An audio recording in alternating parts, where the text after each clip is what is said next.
One-on-one web content brought to you by Good Nature. Ќе се врати ли опуштено некогаш на телевизија, кажи?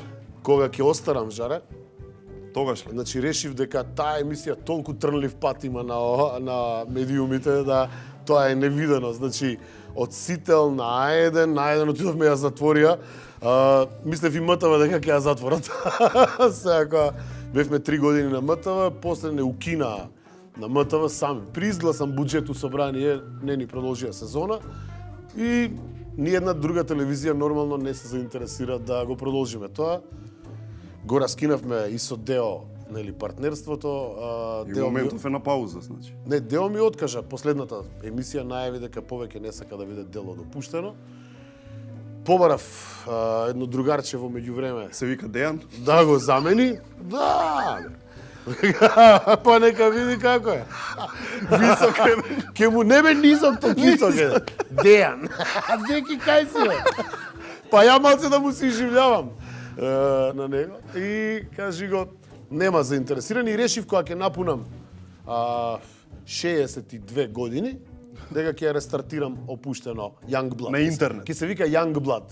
Youngblood. Да, млада крв. Најверојатно тогаш ќе ја правам као луд пензионер. Па и добро е тогаш, баш убави ќе бидат емисиите, шо? По тогаш ќе можам да правам што сакам. Аби интернет. Да, многу ќе биде интересно, гледај го Стариов како се глупира. Кажи, бидејќи сега за тебе збора нели се се што и поврзано со политика, ама за МТВ конкретно зборува дека многу си се опарил од договорот. Објавуваат цифри, нели? Колку бе тони, шо беше толку тоа многу? Па така, многу просто е тоа да се елаборира. 45 емисии договор, Добро. 92.000 евра буџет. Значи, Тоа беше тоа. 92 поделено на 45 помош, 2.000, значи. 2000 евра по емисија.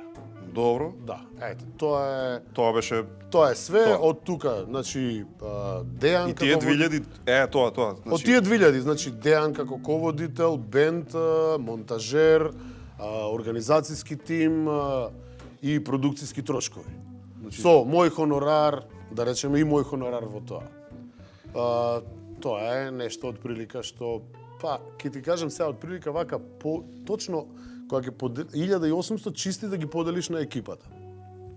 Од епизод. Па да. Добро, колку бе можеле да ти останат? По 300-400 Види, евра. многу интересно е сега што ја да не се правдам као некој овде. Да, Стварно, да. луѓе, дајте некој да пуштам шеширче со мајмунче. Овој мајмунче со шеширче да ми собира пари.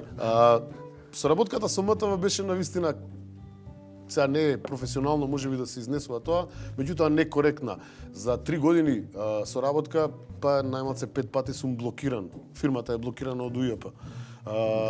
Затоа што не се исплаќа на време, да речеме, ете, едноставна причина.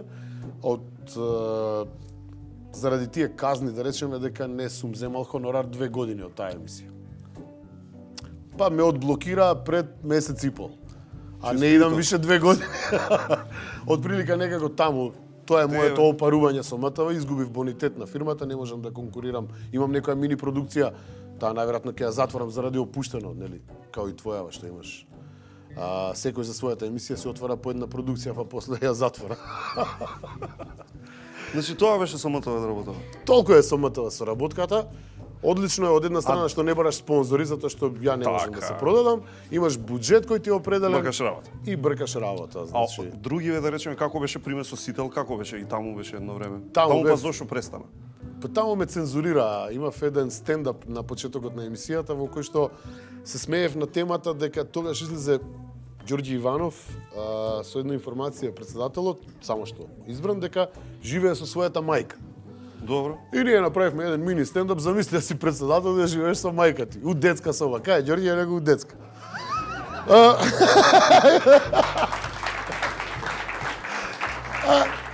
Се јавува некој председател, прво мајка ти се јавува да види она со кого тоа ти се дружиш. Да. Може да те расипе друштвото, така, нели, на крајот на крајштата. Второ, дали го покрива кога ќе заспие да не настине, нели? Пошто тоа е мајка која живее. И не им се допадна. Дали те прашува кај ги идеш, еве мамо, ќе идам за Италија. за Шведска. Дзиври дали облече, дај да видам, ја да те проверам. И тоа го isцензурира во телевизијата сами. Ама нели ти си ја монтираш? Јас ја монтирам, да, ние секоја емисија наша е монтирана од нас најмалку по ден, два, затоа што снимавме по 4-5 сата и ондак не може да не биде добро кога ги снима 4-5 сата. Ти од 4-5 сата правиш сат време. Па не можеш, што викам ја и ќорава кокошка ќе убаде.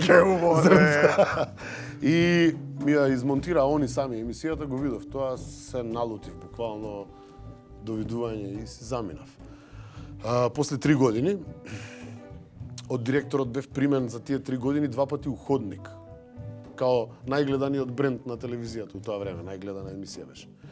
И нормално, добро си отидовме, чекавме една година, се појави Идол, ме викна да бидам таму во жирито. Да, ми даде еден квиз, бабабум, да го водам со едни згодни женски, на времето идеше една полусезона. И после тоа се договоривме и опуштено да го правиме таму.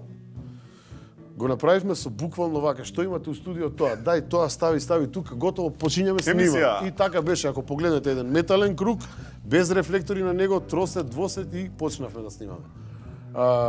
Идеше една година, се затвори еден. Толку беше и тоа. Късметот наш, 2 години, 3 паузиравме, тогаш на МТВ ме викнаа за танцот. И повторно така стартуваше тоа. Дали би можело опуштено? Може, зошто Значи да не? сега чекаш некој да те викне за некоја емисија, за ти да му речеш Ме викна да го водам еден на еден, па ја да Па си ти го да го продавам даш и опуштено.